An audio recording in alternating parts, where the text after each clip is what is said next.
السلام علیکم ورحمت الله وبرکاته. د هیواد په داخل کې او د هیواد نه بیرون درنو وطنوالو روغ او جوړ او سلامت او خوشحاله اوسئ. دا چې تاسو ګورئ د کونړ ولایت د اسداباد په ښار په شمالي برخه کې جامع مسجد جوړیږي. د مؤمنانو په چندو باندې دونه کار شوی دی او روان دی او ضرورت تعمیراتي موادو ته دی. قدرمنو مؤمنانو ستاسو دغه پیسې چې دلته لګیږي د دې جومات په تعمیر باندې په داسې حال کې چې مخې ته لویه مدرسه ده او ګرد چاپېر د ښار په منځ کې واقع دی.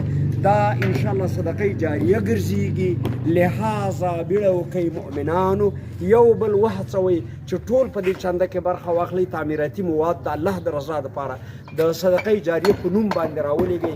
انشاءالله العزیز ستاسو مال به د همدې جومات په تعمیر باندې لګولی کېږي. اله العالمین دې د ټولو نه قبول کړي.